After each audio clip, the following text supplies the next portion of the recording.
I think every single human being should start dancing. I honestly think so. Like, there's so much shoulders involved, necks involved, feet, knees, and oh my God, I think everybody should dance. It keeps your body so fluid. You are tuned into the Dr. Tina Show with Dr. Tina Moore. For more, visit drtyna.com. On this episode of the Dr. Tina Show, I have a huge treat for you. I got to sit down with my friend, Dr. Danny Shapiro. I found him a few years ago on Instagram when I was having some horrific spinal pain due to stress and inflammation. And Dr. Shapiro is a doctor of physical therapy. He is East Coast based. He is a former professional ballroom dancer. His Instagram is the most fun, but also incredibly helpful and insightful. He embodies the most holistic approach to physical medicine of virtually anyone I've met, to be honest with you. It is a rare day that you find somebody who actually knows what they're doing in the musculoskeletal realm, but also appreciates hormones, nutrition, strength training, and all the things, as we call it around here. So we had a great conversation. And most notably, we both agree that you are not your MRI. You are not your imaging study. You are not what comes back on that film and on that piece of paper. And the overabundance of imaging that doctors are doing, I call it cover your ass medicine, which is basically the doctor is sending out for an image so that they can cover their ass and make sure that they are getting you punted off to the next best place, which honestly isn't always the next best place. Sometimes most often that's surgery. And we had a great conversation about that, all things physical medicine from a holistic perspective, and an absolute blast of a time. You're going to find this guy as sensational as I do. Let's jump in. Dr. Danny Shapiro, thank you so much for coming on the Dr. Tina Show today. I am so excited to talk to you. I've been a big fan of yours for, I don't even know how long. I remember when your Instagram was tiny and I found you, and I have just loved watching you grow and all of your content. So thank you for coming on the show today. Thank you so much, Dr. Tina. I'm really excited to be here with you. I know we're going to dive into a lot of things, a lot of really interesting topics, a lot of things that people need to hear and understand, and verifying a lot of just misconceptions in the medical field. So I'm really excited to dive in and very thankful to be here with you. Yes, it's going to be so fun. So you and I agree on a lot, but there's one topic that I want to dig into today, which is just this concept that you are not your imaging diagnosis. You are not your MRI. You are not your X-ray. You are not limited by those standards, and the body heals, and people just don't get it. So let's start there. Like, why are you so passionate about that as well? And how did you get here on this journey? To start off, I mean, what really piqued my curiosity about the human body and all the things that it's truly capable of. I used to be a professional ballroom dancer for 16 years. I was a United States ballroom champion. I was a world competitor. I was a United States representative across the globe since the age of 10. And the human body, moving it for hours on end, there's no off season for dancing. So you're in it. And the body is incredibly fascinating. It can do things that people couldn't even imagine. And it's really, really extraordinary. And we don't even fully understand it yet. And so that really piqued my interest in physical medicine. What really just kind of catapulted me into the physical therapy realm, essentially. And as I got deeper and deeper into this field, I realized there's a lot of misconceptions, especially when it comes to imaging. And, people who are getting MRI results and X-ray results saying that they have arthritis, they need hip replacements or joint replacements, so they have labral tears, that they have to get laminectomies, and all these different kinds of things, which is crazy, because those people who are told these things, who have limitations, who have pain, can then go on without the surgery to get rid of pain entirely. And then, okay, well, hey, like, you may have arthritis, but what if the arthritis is not actually causing you the problem, right? And getting people's brains to flip, and people who thought that that's it, they have to cut their original body, a piece of it out to replace it with other material because that's what their doctor says, even though that's not really the case because they don't know any other option. Like, that to me just, it blows my mind every time I have this conversation with somebody. It's mind-blowing. It's baffling. It's it doesn't mean it's the pain generator, Yeah. It could look awful, and it doesn't mean it's the pain generator, and yet that's what everyone goes to. And that's a whole other conversation about I have some strong opinions about the orthopedic world in general of Oh yeah. orthopedic surgery. I'll just say this: orthopedic surgery. The old adage is, orthopedic surgery begets more orthopedic surgery. They love getting you. They really love getting the active middle-aged folks in who have money and scaring Yep. the bejesus out of them with their MRIs, which I'm sure we could talk about for hours. But yeah, like let's talk about some of the studies that you and I are both familiar with, which goes back, I mean, gosh, this stuff goes back decades, where I remember being in chiropractic college in the early 2000s, and they were telling us then that some of this data was even somewhat aged, which is you can MRI everyone in the building you're standing in, or, my entire neighborhood. And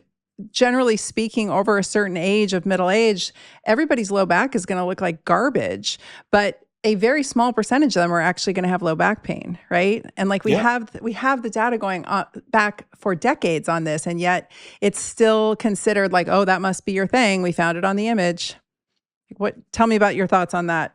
I mean, I agree. I absolutely agree. And actually, you mentioned middle age. You can actually start MRIing people after the age of about 26, 27, 28 years old. And for most of those people, you will find some version of arthritis, some version of a disc herniation, some version of a meniscus tear, especially for active individuals or people who are active in their early life and continue to be active. Like, these are not weird things. Like, if you MRI my body right now, I am sure, because I've had a disc herniation 8 years ago, but I'm sure that you'll find some things that I don't want to know about because they don't really matter, because I don't have pain, because I'm great, I'm awesome.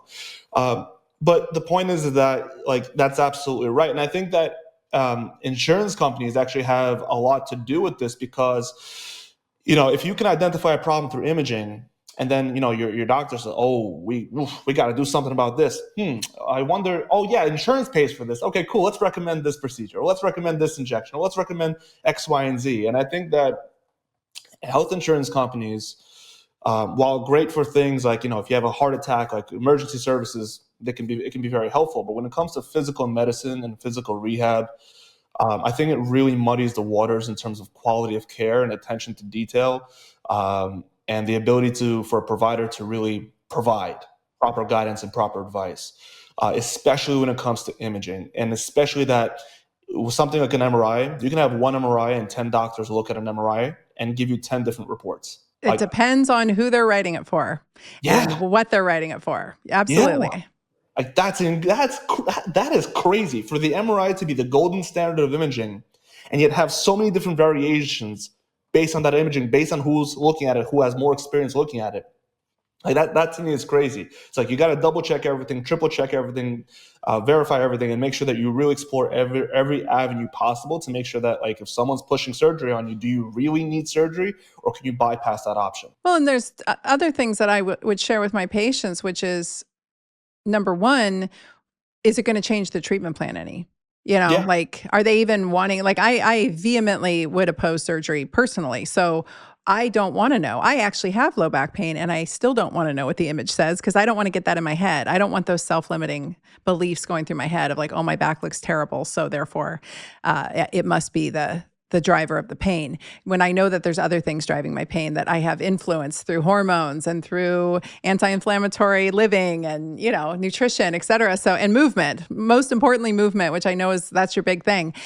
And mine too. I just think it's crazy. And then the other thing to consider is you often can't get the MRI approved as a clinician until they fail conservative care. And their version of conservative care is a cortisone injection. So you have to basically put something that's catabolic into the joint and going to melt the tissues further. And then you might be able to get the MRI ordered and covered by insurance.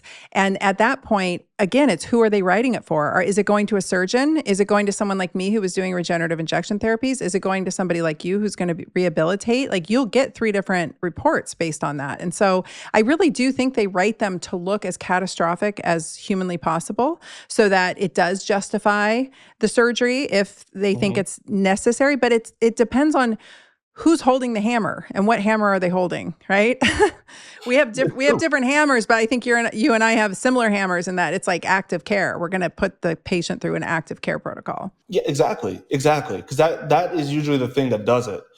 I have a guy, right, like, literally brand new patient, came into my office 3 days ago, and he showed me his MRI. And I was looking at it, and he goes, okay, so like, he didn't give me any information yet. I looked at it, I'm like, that shit looks like a great MRI. Like, okay, we got some joint swelling. Okay, there's a little labral tear. There's mild arthritis. Okay, but this MRI looks amazing. What'd your doctor say? He goes, yeah, my doctor recommended I get ready for a hip replacement. I'm like, what? Okay, listen, okay, I didn't do the evaluation. Let me do the evaluation, and I'll tell you my thoughts, right? So I did the evaluation, 30 minutes in. All the things that cause him pain, we got 30 minutes into the appointment, all of them are gone. All of them are gone. Yep. And I'm like, oh my God, what hip replacement are we even talking about? From what? From the paper? Is your doctor crazy? He wants to ruin your life. Like, that's what's going to happen. If you get the surgery, it will ruin your life. You're so right. I mean, it often will. And often the pain generators are soft tissue in origin anyway. And so replacing the bony osseous joint isn't going to be the solution, because it's the joint capsule and the ligamentous and tendinous tissue and everything. I mean, it's all the things that are involved. I won't even look at an MRI until I do my evaluation. I was taught that by one of my mentors, and it was great advice. So it sometimes would aggravate patients, but I'm like, I'm just not going to look at it until I actually ask you all the questions, do my own evaluation, do my own physical exam, and then I'm going to tell you what I think, and then we're going to look at the MRI and see if it adds up. But often, you're right. I think also you have to think about and consider, who's that MRI report going to?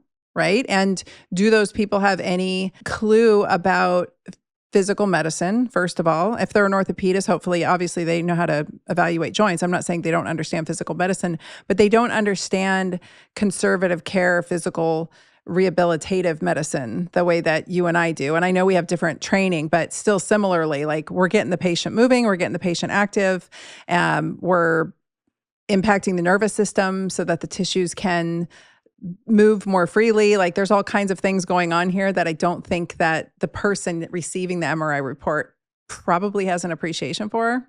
What do you think about that? So like you said, chiropractic and PTs, like we do the same thing in terms of getting people moving and loading tissue and doing that whole rehabbing someone, right? We may have different methods, but the goal ultimately is the same, of getting people moving, getting people to reacclimate into activity in their life. And again, no shade at doctors, and this is not all doctors. I know some doctors are phenomenal and truly actually take the time to learn about physical rehab, but most doctors in your general setting, in your general, whether it's a hospital, even a private practice, so many osteopaths, surgeons, they don't understand rehab whatsoever, or their understanding of rehab is from a failed perspective. They know rehab is going to fail because traditional PT and traditional methods of chiropractors don't work.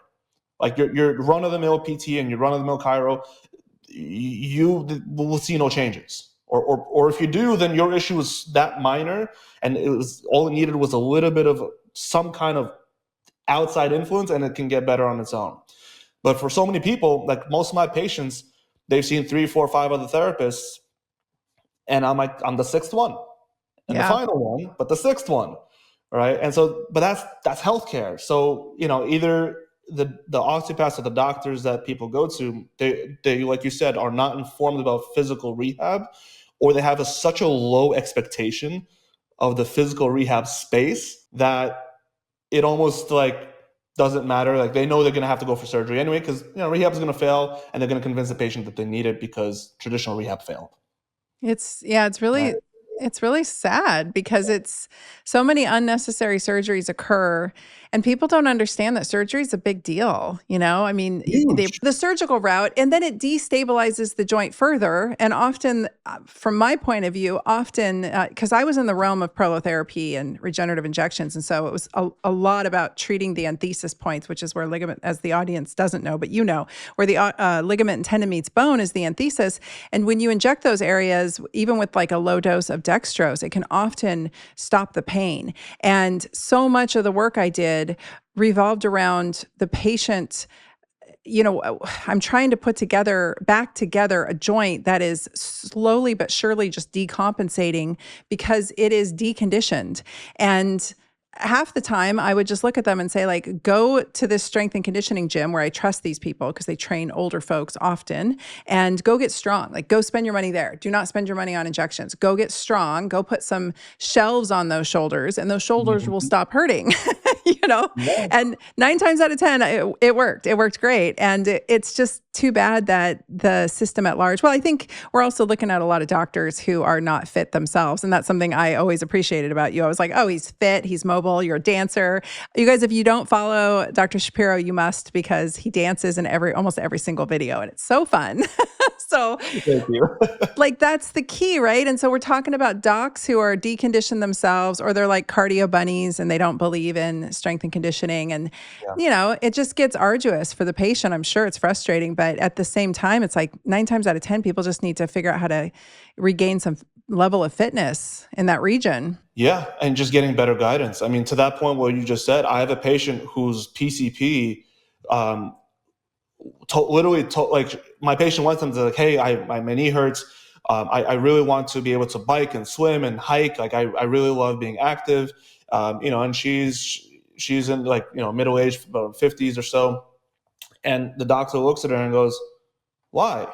Like, just chill. Like, you're getting older. Stop doing stuff. Like, what? Oh my God. No. Oh my God. I told her immediately, get a new PCP. Get a new doctor. Forget it. That's crazy. Like, oh, you're getting older, do less. In what world would you need to do more, if anything? Look at those people. I just saw a video on, I love social media because you come across so many cool things. I just saw a video, a montage of like this 92-year-old holding himself up by his like on the bars just with his arms. This like 85-year-old woman doing dips, on a bench. Like people can do phenomenal things as long as they don't stop moving. The more you stop moving, the more pain you'll have. Oh, it's so true. It's nuts. Going back to the surgical route, I had a patient on the younger side. I think she was like late 30s, early 40s. She had a hip replacement and then 5 revision surgeries. 5. And she was supposed to have a sixth one, a revision of the initial hip replacement at that young of an age. And like when she couldn't do anything when she got to my office, like nothing. And within a few weeks, like she canceled the revision surgery, and she was like, we got her back on track. She got back to her gym. She got her life back. But oh my God, a hip replacement and then 5 revisions. That's crazy. And I've had so many people who've gotten joint replacements and still had the same pain or worse because their initial pain, like you said before, was never structural. It was tissue. It was a tissue issue. And that pain still remained. Now it just got operated on and it's even worse. Yeah. And everything got moved around and re-sewn and tacked down. I watched my mom go through hip replacement surgeries when I was pretty young, and it thrust her into metabolic dysfunction. And really looking back at the end of the day, knowing what I know now, I can honestly say that it was due to a precipitous drop off of estrogen as she was in perimenopause. And that's what started it all, and it was just surgery after surgery. And it's insane to me. Well, it started when she was 12. This is crazy. When she was 12, her dad was in the Air Force. So she was on a base in Hawaii, and her hip was having some kind of issue. We're not sure what it was, but they used cadaver bone to try to rebuild. And they cut her sartorius and gracilis, which is crazy. Really? She doesn't have a sartorius or gracilis on one side. It's wild. So anyway, my mom's had hip issues her whole life. And the reason I got into all of this was because I ended up working for a naturopathic doctor in the early to mid 90s, right out of undergrad. And he was doing regenerative injection therapies. He was doing prolotherapy at the time. That was it. And he was an acupuncturist. And I was like, what are you doing back there? Because people were coming in wheelchairs and they were walking out on their own accord. And I was like, what is going on? And he's like, it's sugar water. It's dextrose. And I was like, what? And so I started getting into it, and lo and behold, and that's a really palpatory skill to have. Prolotherapy isn't so much about ultrasound guidance as it is about finding the pain generator with your fingers, with your thumb, with your hands. And then if you can regenerate the pain with your hands, you can inject it. And it's often just small little regions of the musculotendinous junction or the enthesis point, and really profound results. But anyway, all that to say is Prolo turned my mom's life around. But through that process, the estrogen drop led to the hip issues, which is really common. And then she ends up with surgery after surgery, all the while she's gaining a ton of weight because she's going like, like just slamming into menopause. And that was back when they just wanted to take your uterus out or ovaries or all of it. That's crazy what they still do that to women.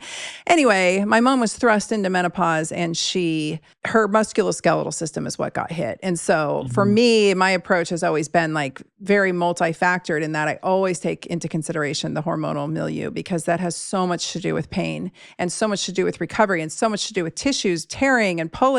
And yet the hammer that most doctors have is cortisone injections and surgery. And then they hang their hat on these damn MRI reports, which are just like catastrophic reporting. It's like misinformation almost sometimes, it's crazy. I really, really agree with you on the hormonal side of things, because especially for men too, because men's testosterone definitely drops off as does their estrogen.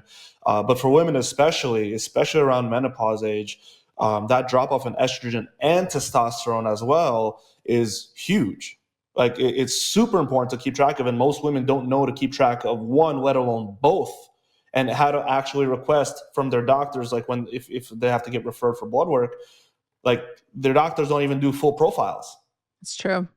It's crazy. And I think it's criminal. Honestly, I think it's an ethical issue, because if that's the driver, I'm always looking to discover what the obstacles to cure are. And I'm always trying to figure out what's the pain generator, right? Like I know you're looking for the pain generator too. And we can bone it up to low protein diets, deconditioning, all the things. But at the same time, if your estrogen's dropping off you and your testosterone, you're absolutely right. You've just lost your anabolic side to things. So you're not regenerating anymore. And then your tissues are more prone to tearing because your estrogen is what's responsible for that juiciness and elasticity.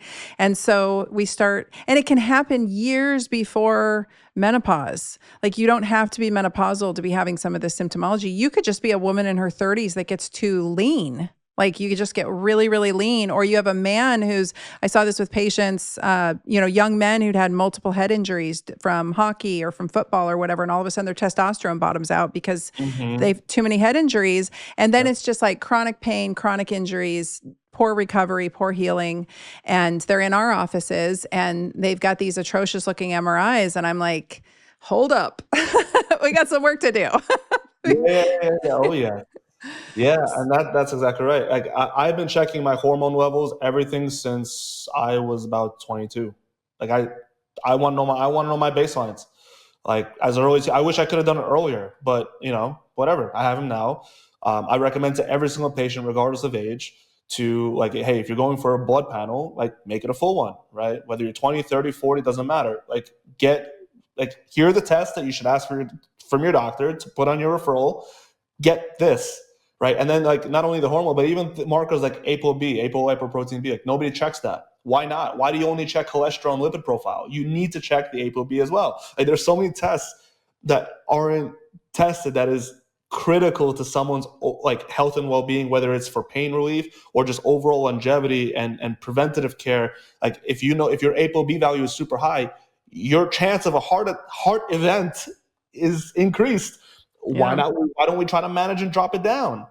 Right. Yep. But people don't know. People don't check. Well, so to add to that, because you're so right. And this is something I used to teach pharmacology out at the chiropractic college. And I would tell it was majority men out there. And I would tell them, like, get to know the cardinal symptoms of hypothyroidism, get to know the cardinal symptoms of some of these conditions that are going to present as pain or migraine or anything else musculoskeletal, physical, but you don't have to be the person to fix it. You don't have to be the person to manage it. But if you can identify it, refer them out to somebody trusted in your community, you're the hero. Right. I mean, you will have patients coming through beating down the door to get to you because you're the hero because you thought comprehensively instead of just in your silo. Right. And it doesn't mean you're going outside of your lane. You're just being a good doctor at the end of the day. Because we might, what is it like? You probably know the stats better, but I remember last time I looked, it was like 1 in 5 or 1 in 7 patients present to any doctor's office with pain. So we're Mm. seeing a lot of stuff, and we're trained to look for like melanomas on the skin. We might be seeing a patient's back or a part of their body that no one else sees, that they don't even see. And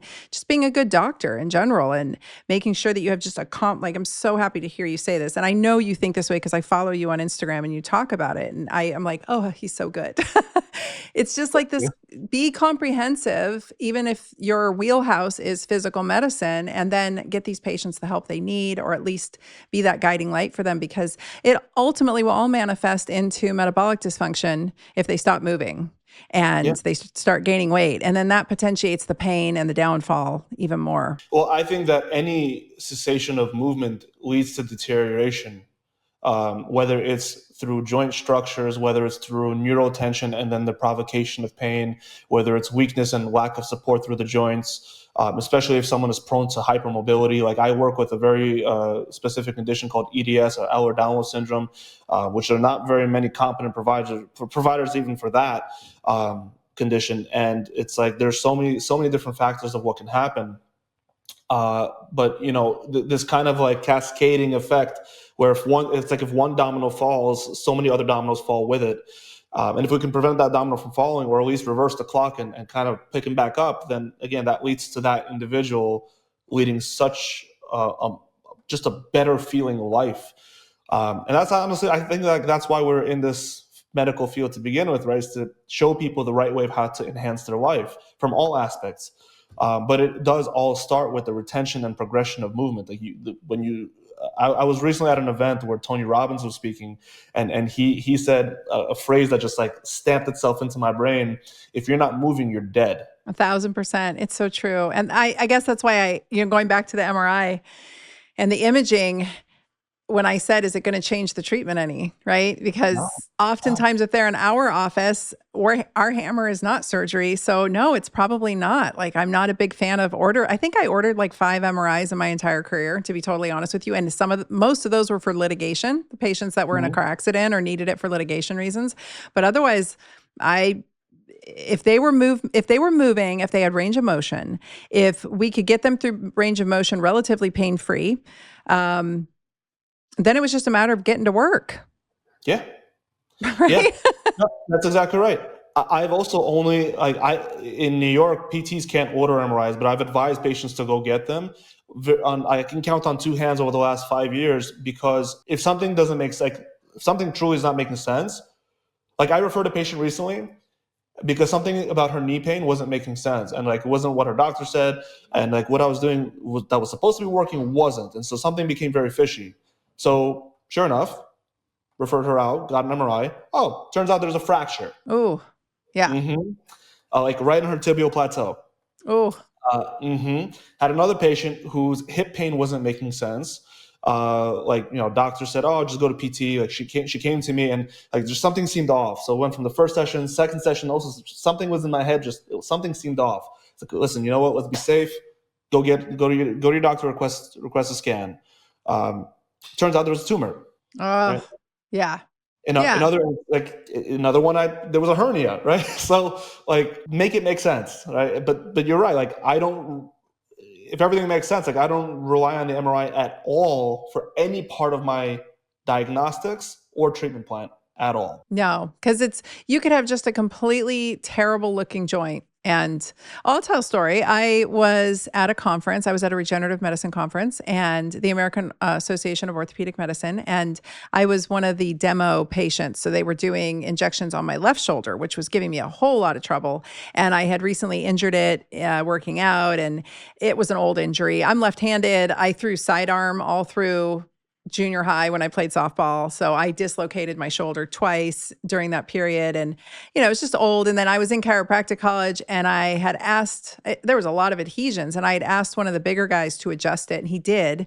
And it felt great, actually. It was a clunky, noisy adjustment, but man, it felt better after. But then it just became unstable. And I was in Pilates, and I did this like rollover move off the reformer, and it was bad. So anyway, a little labral issue, not a big deal, getting some PRP. CT, everything's fine. And then just for kicks, they went over to my right shoulder and imaged it. And it looked so much worse than my left shoulder. And I was completely pain-free on this side. And I was like, see guys, MRIs, like it's such a scammy business. And I don't want to say that because I don't want to throw any doctors under the bus. I think it's actually more out of ignorance. I think it's a cover your ass strategy. I think a lot of doctors order imaging to cover their ass. And I think it is I don't know what to do with this because I don't know anything about physical medicine. So I'm going to order an image, not only to cover my ass, but to do the next step to get the person out of my office so that I can get them into the person who does know what they're doing. And I think that's where the disconnect happens, is you've got people ordering expensive imaging that isn't necessarily the right next step. Yeah. But they don't know what else to do, you know? I mean, that's right. Like, you go searching for an answer. Yeah, right. And you'll find something. Yeah, exactly. That's the saying. You go looking for something and you'll find something, right? Yeah. So again, like I said earlier, I don't want to MRI my body, although I do plan to get a full body MRI, like just to not for the sake of seeing what's wrong, just like seeing my body, which would be kind of a cool experience. But again, I'm not looking for pain or looking for a problem. It's more just to hey, let's check what's internally what's my internal system look like for funsies. But yeah. I don't actually care. Yeah, no, I hear you.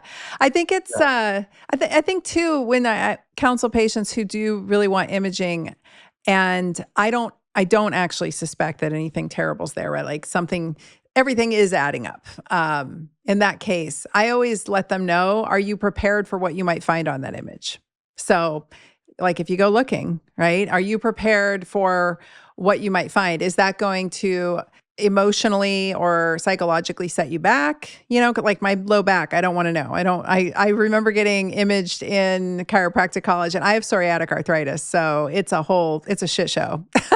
And my clinician was like, you don't want to see this. Just, you're fine. Like what we were worried about isn't there, but you don't want to see this. And then years later, I got a CT scan. I don't know why. I was going to an open MRI place, but it turned out to be a CT. So I get a CT and the guy shows me my L3, L4 facet joint, and it's horrific. It's literally the, superior facet is just doing this terrible outgrowth over the inferior. And I was like, oh my God, I didn't want to know that.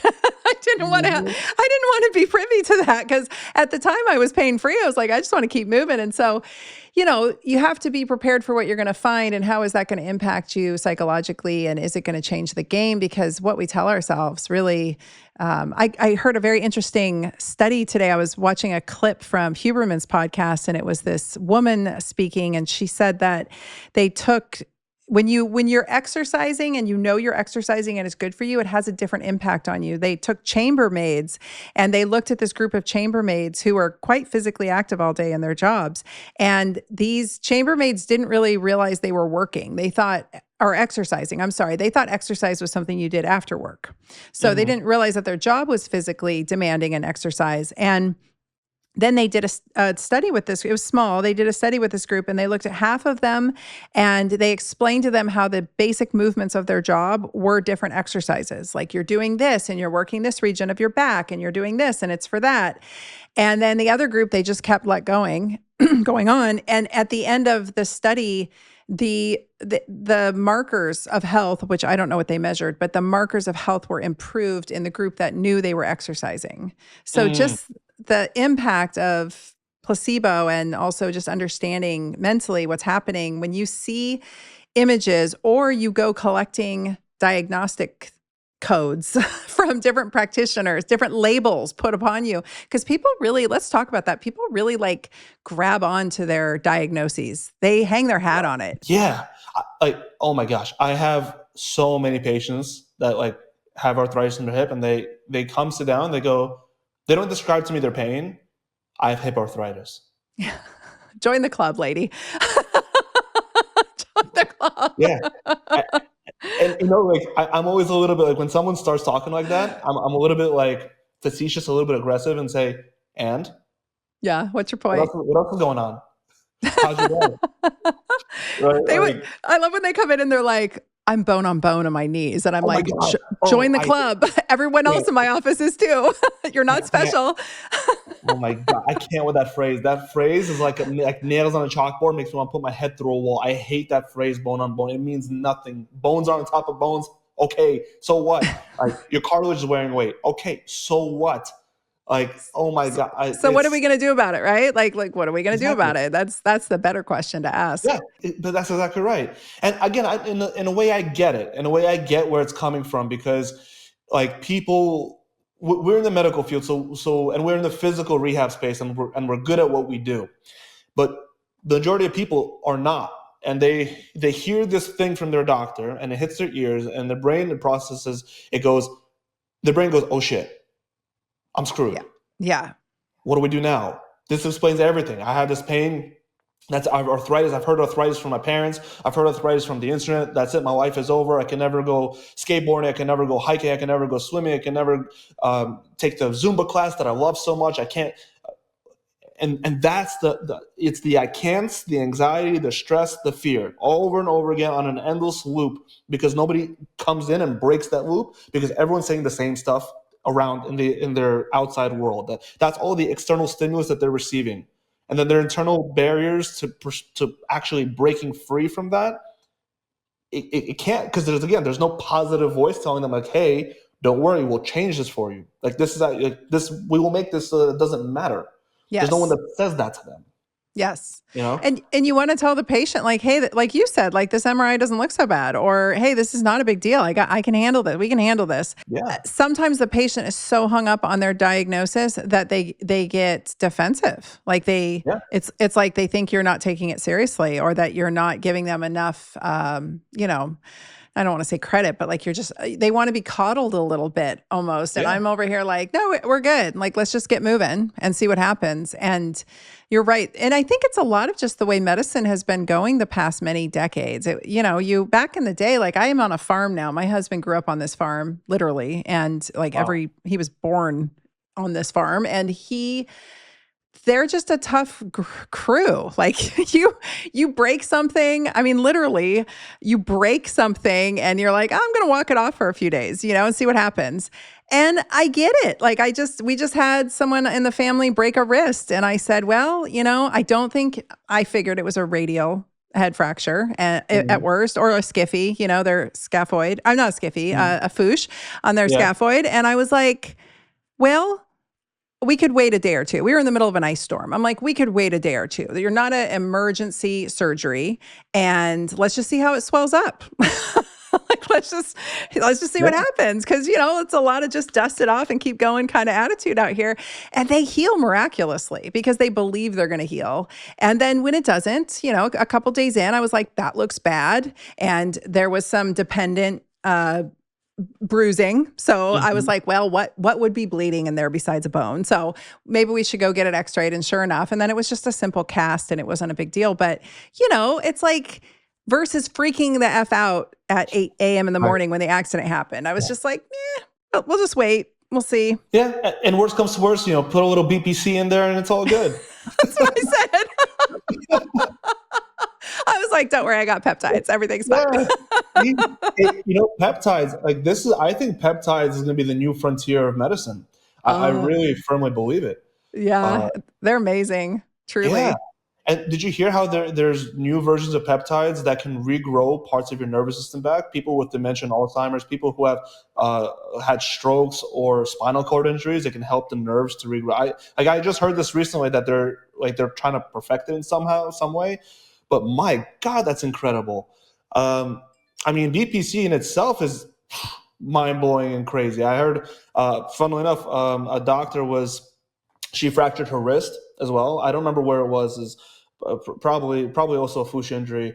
And she went to her hand surgeon friend, and the hand surgeon was like, hey, this is really bad. It's displaced. Like, we should operate on that. And then she goes back and she starts doing BPC injections. And then I think it was like a month later, goes back to the hand surgeon friend, and they retake the x-ray, and he goes, what the hell did you do? How is this? Like, there's nothing there.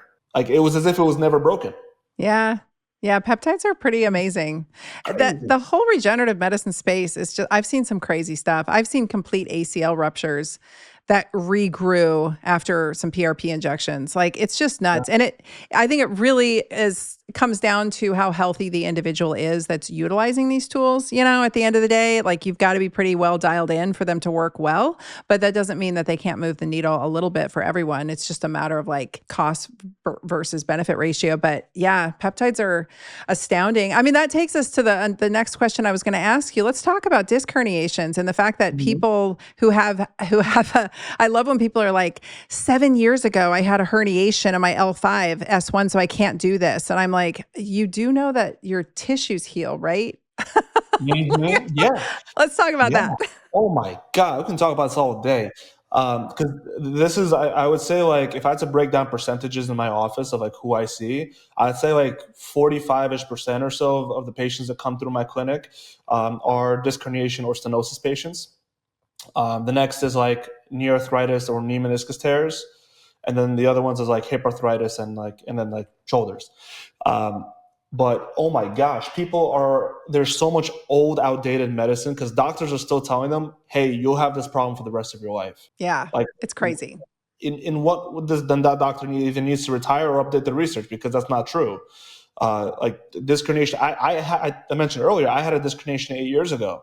That took me out. I got mine. I know exactly the moment it happened. I was doing bent over rows with 135 pounds, and I was my last set, my last few reps, and then all of a sudden I hear a pop. I was in Canada at the time and on a family vacation, and at that moment, there's nothing that I had the pop. I was like, okay, that was weird. I dropped the weight instantly, stopped. The next day, early in the morning, we were all driving back from Canada back to New York. We got into the garage of the home, and I went to go get out of the car, and I dropped to the floor. Oh no, I that's could awful. not. It was horrible. But long story short, fast forward to today, I'm doing 285 in the bent over rows. Like Dun-dun-dun. like more than double the weight of what caused my initial disc herniation. And Yeah, I'm bending, yeah. I'm twisting, I'm dancing, I'm moving, I'm grooving. I'm my overhead press for military press with the barbell is 225. Wow. Right? Yeah. No, it's crazy. I mean, it's so funny. I herniated a high up, like I think it was like L1, L2. I like a high up lumbar this summer. I had 7 days before I was supposed to get on a plane to go to London to be on Diary of a CEO, which was kind of a big deal. And I kid you not, I was bending over cleaning up one of my little dog's turds. He was a puppy and he pooped on one of the like doormats downstairs. And I literally, I mean, it's like you learn about in school. It was such a joke where they leaned forward and twisted. And all I did was grab the piece of poop and move the mat with my other hand and boom, it goes. And to the ground, in so much pain. And then, being who I am, a few hours later, I was like, yeah, I'm just going to, I have a theory. If you're sore from an exercise, you should just go do that exercise again, the same exercise. So like if you're sore from squats, go squat some more. Like I'm kind of a meathead that way. So I was like, I'm going to get on my reformer and I'm going to see what flexion feels like. I'm going to challenge extension, flexion, lateral flexion, see what I can do. I get into flexion. I get into loaded flexion. That was a bad idea. And oh my God, something else shot right then. So I think I worsened whatever was happening. And I literally crawled my way up the stairs, hysterically crying because I was in so much pain. And I cried and sobbed for a day out of just like self-pity because I didn't know what to do. Because, when the pain is so gripping, you can't think straight. Yeah. And then about, 36 hours in, it was about 1 a.m. I'm laying on the couch and I'm like, I'm a freaking chiropractor who specializes in regenerative medicine. I know exactly what to do. Like, Tina, shut up. Like, get over yourself and handle this. You got to go to London. So I had bought like, first class tickets. We were doing the whole thing. I was laying down I was like, I can lay down on the thing. I'll just bring my TENS unit, my heating pack. And so I did do a Medrol dose pack. I did a steroid dose pack, which thank God, what a frickin' emergency saver that was. And I cranked up the peptides at very high doses. And I did a couple of them in a stack. And within 24 hours, I had my husband pick me up to do long axis distraction on my spine, hug me and give me a yank up because he's a tall dude. And it thunked back in. I'm not kidding. It thunked back. I felt the immediate, like the burning nerve pain immediately stopped. And it was still quite sore and I felt very fragile, but I was like, oh, okay, I can breathe now and I can go about, my business. And so I did. And the second we landed in London, I was like, we're walking. I'm going to walk a million steps every single day and I'm going to stop when I need to. And so we walked the length of that city and back as much as I could get out of me. And there were times where I had to sit down and I was like, I got to have a glass of wine. I'm in a lot of pain right now, and I've still got some residual, but it was just this idea of like, I'm not going to sit here and be passive about this. I'm going to be active and I'm going to get my ass in gear and I'm going to get over this because tissue heals. And what I tell patients is, they're like, well, my disc from 5 years ago. I'm like, if you cut your fingertip off, would it regenerate? And they say yes. I'm like, well, so does your disc. No, it does. It's exactly right. And actually, what happens is, it's funny. I was actually just prepping a piece of very lengthy content about this. Because like as you know, right, when we have a disc herniation and it interrupts nerve flow, right? So, if we're talking, let's say L4, L5 or L5S1, these are like the most common to have a lumbar, disc herniation, also like not uncommon, but the most common ones are usually around L4, L5, L5S1. And for example, like that's the two that my brother had, and his was really bad. But the point is that like every disc herniation interrupts the nerve flow as it goes down through your hip, as it goes down through your thigh, as it goes down through your calf and foot, and all the muscles that receive the input from that nerve are impacted. And if you don't do anything about them, they start to atrophy and get weaker and become more unstable. And so many times when people have continuous pain 5 years post initial disc herniation, or at least the realization of a disc herniation, right? Because again, you won't know until you check, and who knows how long that's been brewing there. Right. Right. So let's just say 5 years, like the example you gave. People don't realize that the pain that they're probably feeling is from two things. One, from the fact that they haven't moved, twisted, or bent their spine in 5 years because they were put, the fear of God was put into them to avoid it at all costs. And I love the fact that doctors say don't lift anything more than 10 pounds. And oh my God, I got a crazy story for you after this. And then the second thing is like the muscles that were impacted by that nerve that was again had that interruption of a nerve flow signal. You never rebuilt those back. So like that's what's causing you the problem, between the lack of mobility and strength through the actual spine and all the muscles that support it, as well as all the muscles that were impacted by it. And that's why usually most people have multi-location pain. So it's not just in your back, but it's also in your hip and in your knee, possibly on the other side too, because of compensations. It's nuts. And this is what I go through with all the patients who come to me with chronic pain, like from an initial disc herniation finding, right? But that's what it is every single time. It is never the disc herniation. Right. It's the downstream deconditioning from the lack of movement and mobility, and then scarring and mechanoreceptors override pain receptors. So the answer is always to move. Yes. Always. Like 99.9% of the time, the answer is to move and not baby it. So I get it though. I've been in some horrible pain. The last few years have been a wild ride for me as my hormones have shifted and my psoriatic arthritis has reared its ugly head. But man, the second I'm laying there and the second I get into my pity party, I'm like, I'm going to the gym. I'm going to the gym right now because I will always feel better after, and I will always feel worse if I don't move. It's just, you have to get over the inertia of it. So anyway, what's your story? You were going to tell me a crazy story. Oh, so I had a patient. He was in his mid-20s when we started working together, and this guy was a dancer, just like I was. Danced every day, competed, and he had multiple disc herniations through his cervical spine, thoracic spine, and lumbar spine. He had pain all through his neck, through his shoulders, through his arms, through his back. In his feet, like pain was pretty much everywhere.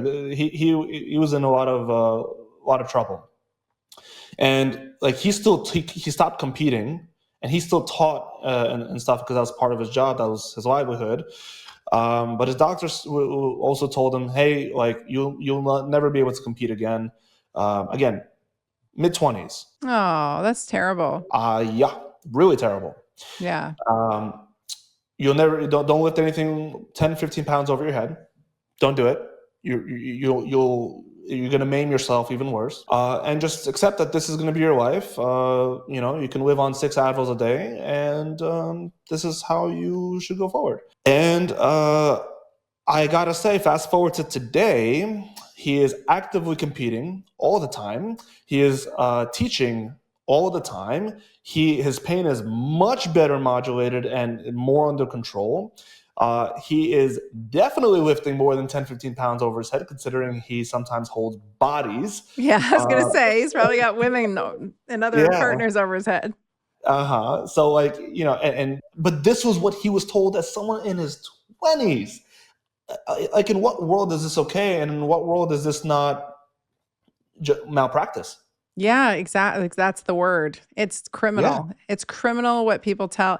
I just don't take any advice from someone who's not fit.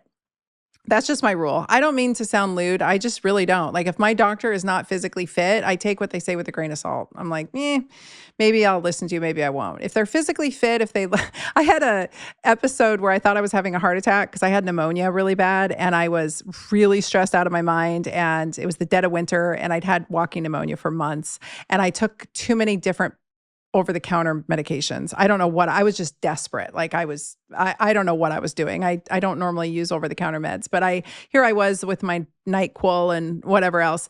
I end up in the ER thinking I'm having a heart attack. No joke. My daughter's with me, and I walked in, and the ER doc walked in, and he was super fit. He was jacked, actually. And I literally was like, oh, thank God. Oh my God.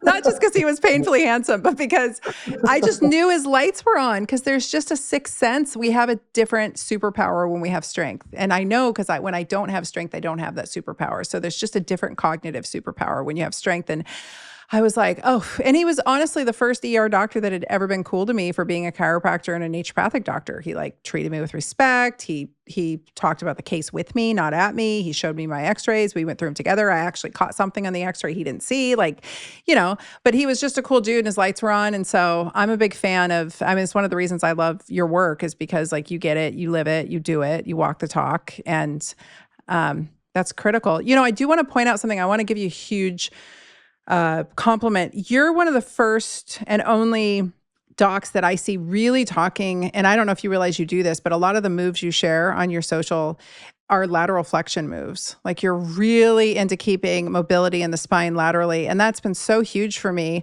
because I have psoriatic arthritis and my spine was fusing a few years ago. And I really got stuck just in this linear pattern. And it was rotation. It continues to be lateral flexion and rotation that keeps me mobile. So thank you for that, because it's clearly important. And can you talk about that a little bit? Because it's obviously your thing. Yeah, I love talking about it because you're right. Like, we as humans, we tend to move in a unilateral, just a very forward and back manner. Every lift is forward and back, right? You push or pull, right? Squat, listen, it's up or down, right? But it's still very one-dimensional. And we are multi-dimensional humans. I describe it to my patients as such, we can do one-dimensional movements, we can do two-dimensional movements, and three-dimensional movements through our spine, right? One dimension is just forward, back. 2 dimensions is forward and let's say to the side, and 3 dimensions is forward, side with rotation. And our bodies need to be acclimated to that. And that is something that I took over from the dancing world. Right, because in dancing, your spine is twisting and bending and flexing and extending through all imaginable possible ranges of motion that your spine can do. Ballroom dancing gets done, all of it. And when I entered the rehab space, I was like, why is nobody doing? Why are people doing clamshells, glute bridges, and hamstring stretches? And that is the recipe for pain relief in most offices. And I was like, well, what is this nonsense? Their spine is supposed to bend. It's supposed to do stuff. Yeah. What is this craziness? Your erector muscle groups. all these muscles that come from your tail, like right above your tailbone, line the spine. Some of them go up into your neck. Some of them go into your mid-back, thoracic spine. Some of them go underneath your shoulder blades, along your rib cage. These muscles that support us, that literally support every spinal segment, extends, rotates, and side bends, right? Either some or all of those motions, but at least 2 or 3 out of them. And we don't do that. Yep. And if our body is designed to do X, we must do X. Anything short of X will lead to problems. Yep. Right? 1,000%. Same as the knee, right? Same as the shoulder. The shoulder is the most mobile joint in the entire body. Nothing can do what the shoulder can do. And yet, all we do is we live in this 90-degree realm where we don't really reach over our head unless we're reaching for something in an upper cupboard, right? But when's the last time someone actually rotated their shoulder around and behind them and rotated their, this is very dancey motions, right? But this is all things that the shoulder can do, but nobody does it. Yep. Yeah. And that's why people who have shoulder pain can't lift their arms past 90 degrees or for the past 3 years because of tremendous pain. They don't include that rotation in. They don't activate the rotation, and all those muscles, the rotator cuff and other ones that are outside the rotator cuff, clamp it all down. Yep. Right. But that's why I love lateral flexion and rotation, because it opens things up beautifully. It is one of the biggest immediate pain eliminators when people come to me. Even I had someone who had 30 years of low back pain. We dropped it by 75% within 45 minutes just by including side flexion and rotation. Wow. Yeah, that's huge. Your work was huge for me in 2021. You were on Instagram in 2021, weren't you? Or was it? I was. Yeah. That's Yeah. when I found you. I was having this huge psoriatic arthritis flare and I didn't know what was happening. And I was fusing. I knew I was fusing. I could feel it and it was awful. And I didn't want to go see it. I still haven't gotten imaged. I don't want to know. Because it's not going to change my treatment any. I'm still going to keep moving. And I was in such a terrible place. And I can't even remember the move. I don't do it anymore, obviously. But you put something up and there was some side bending lateral. I mean, it was some kind of stretch with activity, so you're contracting and then you're stretching. And I think I was upright against a wall. I forgot what you were having us do, but I did it. And it was the first time I'd gotten relief in so long. And I was like, I love this guy. There we go. I've been such a fan of yours ever since. And you have such great, valuable content that is so fun. And you always open it up with some dancing. So it's like fun to watch. I'm learning something, I'm doing something, and I'm getting to watch you dance. You're a great dancer. So I love that. I knew you had something because you're so right. Like no one else talks about that. And no one really incorporates, especially with the rotation. And it makes so much sense when you understand spinal anatomy, like how it's supposed to work and how those ligaments and muscles work. And I think too, we end up with so much fatty infiltrate as we start to atrophy and as pain sets in and in that musculature and in those tiny erector spinae muscles and the little, intervertebral muscles. And the only way out of that is through movement. And if you're just going in this direction, then people are, as you start to have pain, you're afraid to rotate. You're afraid to laterally flex, side bend. And especially they tell you, what do they tell us day one in school? Don't let your patients side bend and rotate. They'll blow a disc out. Oh my God. Couldn't be farther from the truth. And, in addition to that, and you've probably noticed this as well from pretty much, I think 100% of the moves I've ever shown online is that not only does it include all these ranges of motion that the body's designed to do, but there's also no passive stretching.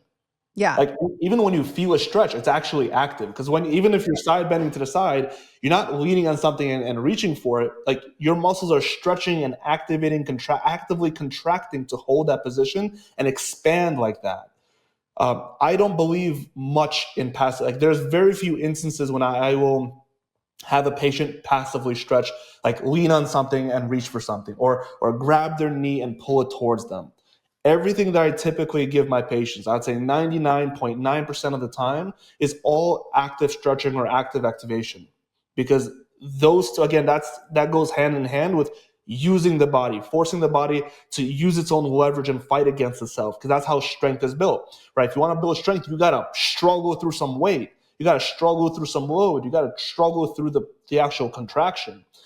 The body is the same way. Even if you're just using your own body weight, there's so many ways to leverage your own body weight I've had guys, huge muscle, like bodybuilders, come in, and I'll have them do something seemingly simple, like a rotated side bend. Oh, that's one of my favorites. And then once they go down, I'll put my finger on their upper elbow, and I'll say, okay, my little finger, okay? I'll put my pinky, okay? Push up against me.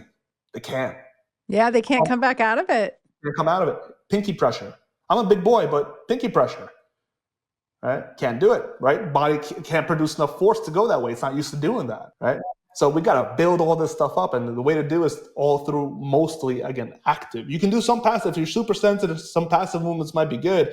But all those juicy, active stretch activations are so good. Well, they feel good too, and they feel better. When you're hanging on ligaments that are already compromised and structures that are screaming in pain, I don't think stretching them often feels good. So activating, I can't tell you the amount of times that I have, and you've probably experienced, everyone listening's probably experienced this. It happened to me in the gym today. I was moving a 28 kilo kettlebell. I was moving it from one end of the gym to the other. And so I was holding it with two hands. I'm like, I can farmer carry this. It's fine. So I go to farmer carry it, but I don't have the best form at that weight. So I'm kind of like, struggling a little as I'm trying to veer through the gym because there's junk everywhere. And all of a sudden, my low back that's been stuck for God knows how many months just released because it was loading and I was rotating and it was loading and I was trying to counter rotate out of it because I had the bell, and it released and I was like, I love load. Like load is this is I think why. Well, pressure feels good when you're in pain. Load feels good. I don't think people realize, people who are scared to strength train because they have pain, I don't think they realize how good it feels to have load on some of these joints and just that counter load or the counter push that we do with our bodies and our nervous system does to maintain it. It's just like, that's the good stuff. Yeah. Oh gosh. Load saved my back when I had my disc herniation. Like I gotta say, like when I went down and I couldn't sit, I couldn't sleep, I couldn't walk. Like everything was misery. And in my mind, it didn't compute of like, I went from this top tier athlete. Like how can I be at top of my game at 22 years old? Because like, I've never been injured before. Like my father was a podiatrist and a very functional, medicine health kind of guy. So like from the age of when I could walk, checking my lineups, making sure I'm strong, making sure I'm well balanced. And like this is the real first pain episode of my life, and to me, in my brain, it could not compute. How can I have been so athletic and so strong and never injured, and now I can't do anything? No, I do not accept this. I'm going to start move my ass, right? MYA, move your ass. Yes. Right? and sure enough, like, did I have really rough moments? There was one time I went to the gym where I thought I was getting better, like things were starting to finally open up, and I was feeling looser. I went to go do pull-ups. I tell this to my patients who come to me with disc herniations all the time. I went to go do pull-ups. I let go. I was good during the pull-up. I let go. The moment my foot touches the ground, boom, crumble down to the floor. I have to crawl out of the gym. We start from scratch. Right? There were moments where it took 20 minutes to get into my car. Yep. Right? But did that stop me from loading? No. I found the moves, the things that caused me the discomfort. I fought through it, and that's how I got out of it. And within 8 months from the initial disc herniation, I was on stage for a bodybuilding competition. Oh, wow. Amazing. Amazing story. Yeah, it's tenacity, right? It's not accepting it. It's not laying down when it happens, because and I've said this before, I fully intend to I've had my mobility taken from me to some degree a couple times now, and I won't accept it. I want to be dancing. I want to be mobile. I want to be having great sex. I want to be hiking. I want to be doing all the things that I want to do until the day I drop dead. Like, that's the goal. I don't want a cane. I don't want a walker. I don't want a wheelchair. I don't want any of that nonsense. Not that I'm dissing anyone who has to use those. I get it, but I don't ever want to get so dilapidated that is what. And I know shit happens. I just met a wonderful gentleman in his 70s who unfortunately went through a back surgery, which was supposed to be routine and easy. And he ends up with permanent foot drop. And active, fit, good-looking guy, and now he's got nerve damage. And so, this is another reason I'm not so keen on surgeries, but it's just the cavalier way that doctors talk you into this stuff. It's crazy. Yeah. They're like, oh, we'll just replace your disc, and it's like, what? Like, do you understand how far inside the body you have to go and like what could go wrong? when you're around those structures. Like we have to be a little more, I just think people need to take more responsibility and try to find doctors like yourself and myself and like work through the initial trauma of it and see what we can do before undergoing the knife. It's really, yeah, like that, especially with back surgery. I recently launched an online movement platform because there are so many. I kept getting so many messages, like thousands of messages, like, hey, because I'm only licensed to work with people in New York, New Jersey, and Florida, but people kept messaging from all over the world, like, hey, I want to work with you. I know you can't legally do it. I want to work with you. Give me something. So I was like, all right. Give me some time, I'll make something. So I created this whole online app platform. It's awesome. And one of the members that are currently in it right now, she's had spinal fusion from like, I think it was her mid-lower thoracic spine down to her L4. Wow. Mm-hmm. And she was a runner all her life. And her doctor wanted to operate and fuse the next segment, L4, L5. Oh. And her goal was to run the Boston Marathon in April. Now, she started in my platform on my app a month ago in horrible pain, could not run. 1 month later, through this platform, she this past weekend just ran her first 13.1 miles. Oh, that's awesome. Yeah. Amazing. I'm going to sign up. I didn't know you had this. I'm so excited right now. When you said it, I was like, what? He has a platform? I'm signing up. I will be a great guinea pig for you because I just have such limiting pain, and it's, I've tried all the things. I'm ready. I'm ready for the Danny Shapiro magic. Oh, it's gonna blow your mind. Is there dancing? Do we get a dance? Maybe it'll be an add-on for the future. I really do try to dance every day because it keeps me mobile. Like I know when I can't shake my hips that something's wrong, right? I know I'm headed in the wrong direction. So I'm a big fan of that, especially the way you dance. There's like way more mobility than I have, but I do think it's critical that we continue to dance.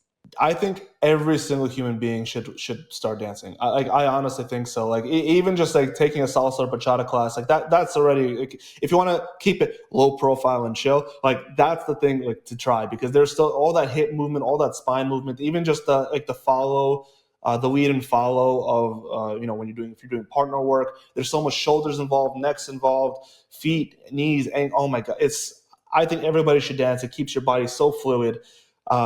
It's always funny, when I go to a salsa club, I'm one of the only white people that know how to dance. and you're buff. Yeah, a big white boy just dancing around, full out. And I've had, every time I've gone, I've had like people who I like were locals of the club. Like they always go to the salsa club. Like they're regulars. They come up to me and they're like, how? Where? How do you know how to dance like us? I'm like, I love you guys. I love this music. I love this style. I love this dance. Like, it's just, dancing is such a great way to move your body and such a great soul expression. And it really is something. Like I can't believe I was bullied as I was bullied as a kid because of it, and to the point where I almost quit. I almost quit. But thank God I'm glad you didn't. Yeah, I'm glad you didn't. Because I think it also is, we have such little joy. And when I live in chronic pain, and I have lived in chronic pain for 20 plus years. And when you live in chronic pain, it wrecks your nervous system and it sucks your joy out, because things that should be joyous suddenly are racked with pain out of nowhere. And you can't ever trust. That's the hardest part, is even through all the hard work, I can't entirely trust that my body isn't going to, it could be that I ate corn, or that I can't try, or maybe I overdid it with a particular move at the gym. And so my coach will be like, how'd that feel right after I do it? I'm like, well, we'll know in 2 days when my immune system tells us, Mm-hmm. And it sucks to live there. And so when I can find joy in my body at any point, and that might be through intimacy with my husband, it might be through doing something really fun, but like dance, I put on some 80s new wave, and I can always tap into that joy no matter what. And so I embarrass my daughter to no end. I dance all over the grocery store. I dance through the airport. My husband just like carries the bags and lets me do whatever. Cause I'm like, especially if you're in a good airport with it, like Burbank Airport is always playing 80s tunes. So I'm always having at it. That's great. You know how to have a good time. You know how to let loose. I've been in a grocery store before too, where I was dancing with hummus. Like, so what? Some Ed Sheeran is on, just bopping around. Shape of You is on. And suddenly the hummus looks like it wants a dance partner. Like, I whatever. think everyone should dance in the grocery store because it is. Sometimes they just put on some bangers. Like Yeah, I'm always. It's like at 9 o'clock at night. If you're in the grocery store, there's usually something good playing, and it's so fun. And of course, you would want to dance down the aisle. Why wouldn't you? Who cares? yeah. I try to embarrass my girlfriend as much as I can when we're in public. So Does, I do crazy things. is she a dancer? Does she dance with you? No, she used to do rhythmic gymnastics, Ah, which is like she's very fit. She goes to the gym all the time. Since she stopped doing that, she transferred her love of like being fit to working out. And she's like, oh, why don't you ever teach me how to dance? Because she's in PA school. I'm constantly, I'm working like 16 hours a day. And like she's like, oh, we should learn how to dance. I have some special plan for her where I good. can teach her dance. But We won't say anything because yes, I was going to say, man, a man that can dance is the best. And if I had a man that could dance, I would be making them teach me how to dance because that's what they used to do back when my grandparents were young. Like everybody, that was the social thing to do. People just went dancing. Like they were all yeah, good dancers. All the men knew how to lead the women. I don't know. It's like a lot completely lost art. We're losing all the dance schools in the areas. Yeah, we need it. We got to bring it back. hey, that's part of the reason I keep dancing. I'm hoping to inspire some people to dance. And if that big boy can do it, then so can I, right? Like, Well, it's on your Instagram. So that's why I tune in. And that's why everybody needs to go follow you. I don't want to keep you all night. This has been so fun. We'll have to have you come back for a part 2. Tell everybody where they can find you and where do we sign up for this cool platform that you've built. awesome. So you can find me on Instagram. That's my main platform at official Danny Shapiro, or on Facebook at Project Physical Therapy, which is the name of my clinic. And if you are from New York, New Jersey, or Florida and you want to work with me, you can go on projectphysicaltherapy.com and get a free 30-minute consultation. We can talk about what's going on and fix you up, make you feel phenomenal, and so you can dance and move around like me. And Perfect. if you'd like to check out my movement platform and see where people are joining from literally all over the world. I have people in Europe, I have people in Australia and Austria, across the country, in the US and Canada. And they're finally finding results and actual happiness to finally see progress. People have been in pain for decades, tried everything, and just finally seeing progress. You can go to myomelt.com/win. That's MYOMELT.com. And you can even get a free 2-week trial to see what it's all about. We do weekly coaching calls where I show up every single week to motivate, pump you up, and tell you how it is. Answer questions that you may have. We have a giant community, programs for every part of the body that cover just about every single issue, and it's phenomenal. Awesome. I will make sure all of that is in the show notes so that people can sign up. And this has been so fun. Thank you for coming on the show today. And thank you for all of your insight. And thank you for the work you're doing in the world. Thank you so much for having me, Dr. Tina. And I just want to, I kind of want to like end it on a very important note that I want people to understand, like just a couple statistics real quick. Yeah. About from a study from 2023, there's about 51.6 million people, about 21% of the US population, who have chronic pain. Of those people, 69% say that it limits their ability to actually do their job and to work. And about 56% of people have associated anxiety and depression. I can blanket assume that we can cut that number by about 50% minimum,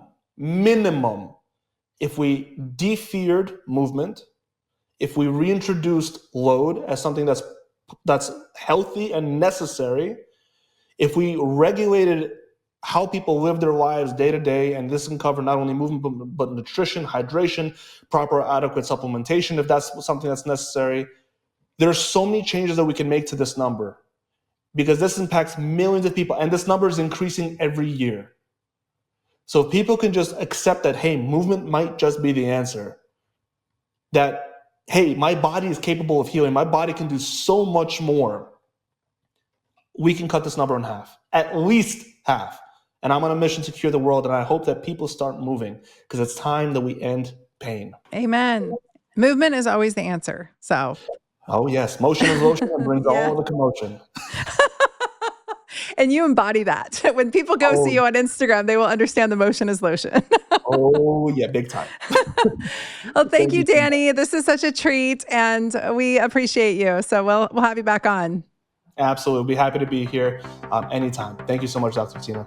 Thanks for listening to The Dr. Tina Show. This is a Wellness Loud production produced by Drake Peterson and mixed by Mike Fry. Theme song is by John the Guilt. You can watch the full video version of this podcast inside the Spotify app or on YouTube. As always, you can email the podcast at podcast@drtyna.com. That's DRTYNA. And if you like this episode, please rate, review, and subscribe on your favorite podcast app. You can also find all of my offerings on my website at drtyna.com. For more shows by my team, go to wellnessloud.com. See you next time, and thanks for listening. This podcast is for general informational purposes only. It does not constitute the practices of medicine, nursing, or other professional healthcare services, including the giving of medical advice. I am a doctor, but I am not your doctor. No doctor-patient relationship is formed. The use of this information and the materials linked to this podcast is at the user's own risk. The content on this podcast is intended not to be a substitute for professional medical advice, diagnosis, or treatment.